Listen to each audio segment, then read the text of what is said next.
Bienvenue sur ce premier tutoriel de formation consacré aux bases de l'informatique. Nous allons aborder aujourd'hui le clavier. À l'issue de cette vidéo séquence, vous serez donc capable d'utiliser et de comprendre les différentes touches de votre clavier. Le clavier permet principalement la saisie de données, quant à la souris, elle, de manipuler et de se déplacer. Sur votre clavier, vous avez 3 pavés. Le premier est le pavé alphabétique qui vous permet la saisie de le voici. Vous avez pour la saisie de chiffres le pavé numérique. Quant au pavé directionnel, lui, il vous permet de vous déplacer, de déplacer le curseur de votre souris. La disposition des touches de votre clavier dépend du pays et de la langue utilisée. Les différents claviers tirent leur nom de la disposition des 6 premières lettres de la première rangée. Ici, nous sommes avec un clavier AZERTY utilisé en France et en Belgique. Pour ceux qui ne me connaissent pas encore, vous allez découvrir mon talent en anglais.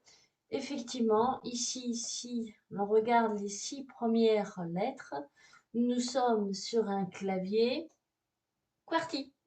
Voilà, un clavier conçu pour l'anglais, une langue s'écrivant sans accent.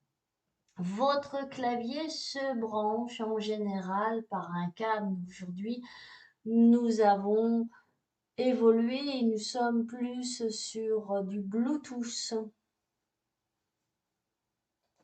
Avant de vous faire une petite démonstration, je vais vous parler de la touche échappe qui permet de quitter un programme, les flèches de déplacement du curseur, les flèches donc de direction, la touche tabulation qui permet de passer d'un champ de formulaire à l'autre et insérer un alinéa dans les traitements de texte, la touche majuscule qu'on appelle plus la touche shift pour taper une seule lettre en majuscule, et la touche verrouillage majuscule pour bloquer le clavier en mode majuscule, et pour le débloquer, il faut recliquer dessus. Nous avons la touche entrée qui permet de passer une ligne dans un traitement de texte et de valider une donnée dans Internet, et la touche retour arrière qui permet d'effacer le caractère à gauche du curseur. Je vous le montre visuellement sur mon clavier. Donc la touche échappe est ici. La touche tabulation est ici. La touche verrouillage majuscule est ici. La touche shift est ici. La touche entrée est ici. Et la touche retour arrière est ici. Sur notre clavier, sur certaines touches, nous avons sur une même touche 3 caractères. Je vais prendre donc l'exemple de la touche 3. Et puis, je vais vous montrer aussi, vous remontrer la touche Shift et la touche Alt-GR sur le clavier. Donc, si vous regardez votre clavier, effectivement, la touche 3 a bien ces 3 caractères.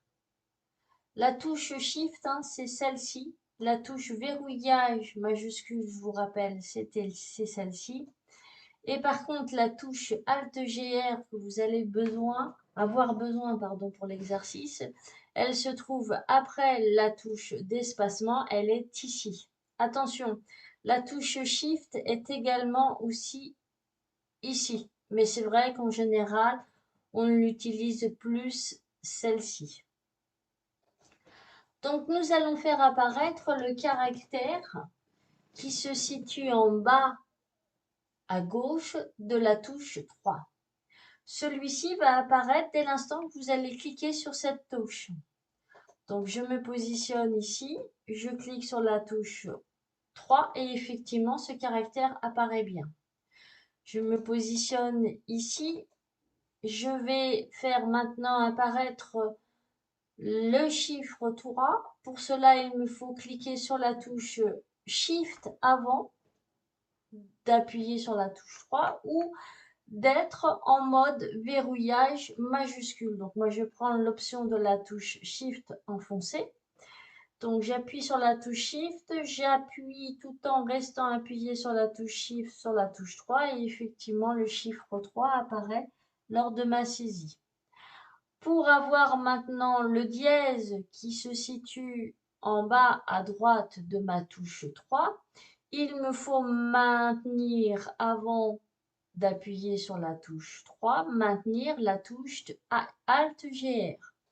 Je me positionne ici, je maintiens ma touche Alt-GR de mon clavier, j'appuie sur la touche 3 et effectivement le dièse apparaît.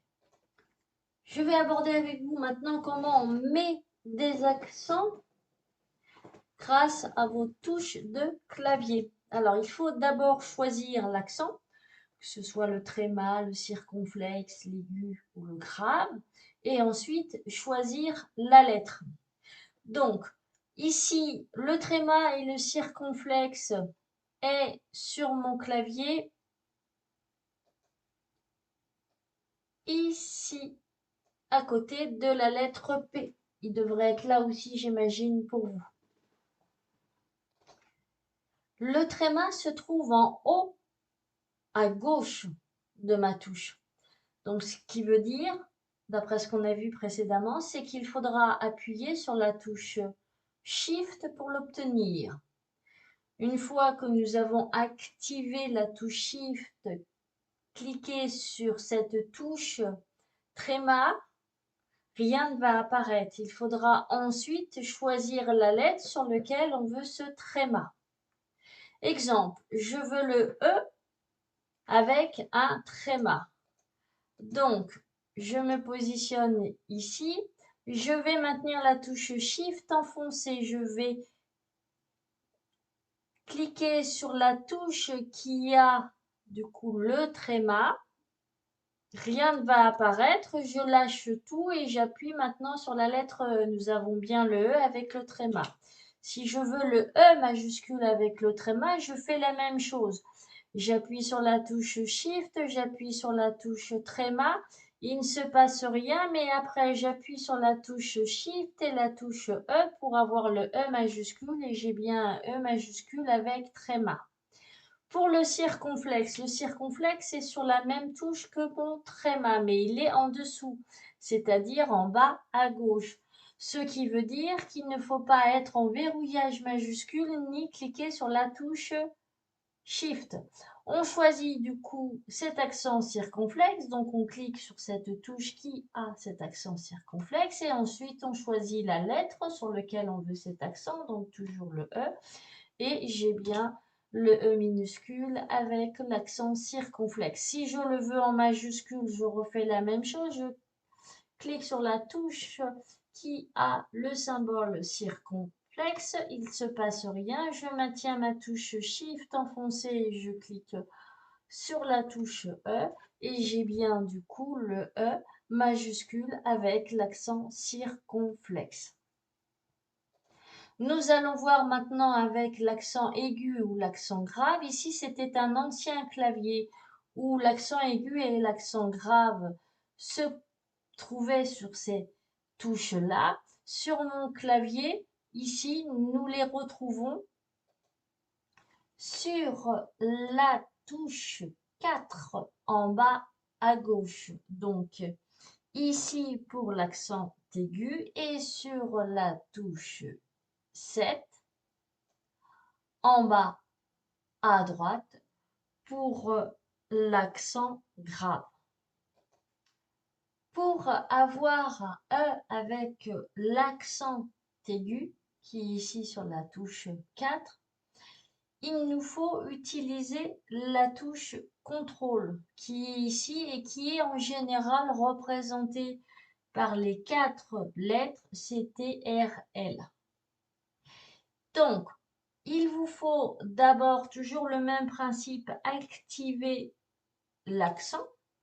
Donc, on va cliquer sur la touche CTRL plus la touche 4 et ensuite, on va lâcher tout et cliquer sur, par exemple, la lettre A. Donc, je fais touche CTRL, touche 4, je lâche tout et je clique sur le A. Comme je n'ai pas de verrouillage numérique et que je n'ai pas cliqué sur la touche Shift, j'ai bien mon A qui a l'accent aigu. Si je veux un A majuscule avec accent aigu, donc là, c'est un paramétrage, ne vous inquiétez pas par rapport à ce que vous venez de voir, paramétrage de Word que vous pourrez découvrir si vous regardez mes prochaines vidéos sur cette thématique. Alors, c'était une parenthèse. Le A majuscule avec du coup l'accent aigu, pardon. Et bien, vous refaites la même chose, c'est-à-dire la touche CTRL plus la touche 4. Donc, CTRL 4, mais je veux un A majuscule, donc je vais cliquer sur la touche Shift et tout en maintenant cette touche Shift, je vais cliquer sur la lettre A. Alors évidemment, j'ai mis un petit peu de temps, donc du coup, il n'est pas très content. Voilà, ça a fonctionné. Je veux faire la même chose, mais là, je veux mettre l'accent grave qui est sur la touche 7. Pour l'accent grave, ce n'est pas la touche CTRL que l'on va utiliser, mais la touche CTRL plus ALT qui est ici. Donc, il faut faire CTRL Alt plus la touche 7. Bien sûr, vous ne voyez toujours rien puisque c'est le principe des accents. Et vous cliquez ensuite sur la lettre sur laquelle vous voulez avoir l'accent. Donc là, je suis partie sur la lettre A. Et là, effectivement, on a bien le A avec l'accent grave. Si je veux la même chose mais avec un A majuscule, eh ben, je refais la première partie de démonstration, c'est-à-dire la touche CTRL Alt 7, ensuite derrière, et je vais maintenir ma touche Shift enfoncée et cliquer sur la lettre E. Alors, bien sûr, hop, j'ai pas été assez vite, donc du coup, la démo n'a pas fonctionné. Voilà, donc nous avons bien le E avec cette fois bien l'accent grave. Si vous voulez le C avec la cédille, ben vous voyez qu'elle est en dessous de la touche 9, donc ce qui veut dire en bas à gauche, donc en minuscule, juste à cliquer sur la touche 9 et le U, on est dans la même catégorie, c'est-à-dire qu'il est aussi en bas à gauche, et il suffit de cliquer dessus. Donc si je fais la touche 9, vu que je ne suis pas en verrouillage numérique, j'ai bien mon CCD. Ici, je clique sur la touche avec le U accent. N'étant pas en verrouillage numérique, j'ai bien mon U avec accent. Petite démonstration et rappel de ce qu'on a vu précédemment. Ici, pour faire l'arrobase pour vos adresses mail, hein, il est situé en bas à droite, tout comme le symbole euro qui est situé sur la touche E en bas à droite. Donc, pour avoir l'arrobase et le symbole euro, il faut, mais oui, c'est ça, vous avez bien raison, il faut cliquer sur la touche Alt-GR ici et cliquez sur les touches avec les symboles que vous souhaitez. Donc, si je veux faire l'arrobase Alt-GR, la touche qui est à l'arrobase, et l'euro Alt-GR, et je fais la touche E, et nous avons bien, du coup, le symbole euro qui apparaît. Voilà, c'est terminé pour cette vidéo sur le clavier. Je vous remercie de l'avoir suivi, de votre attention. Si vous avez aimé, surtout n'hésitez pas à vous abonner, c'est gratuit. Ça permettra à ce que cette chaîne puisse continuer à vivre. Voilà, sur ce, et ben peut-être à bientôt pour de prochaines vidéos. Ciao, ciao!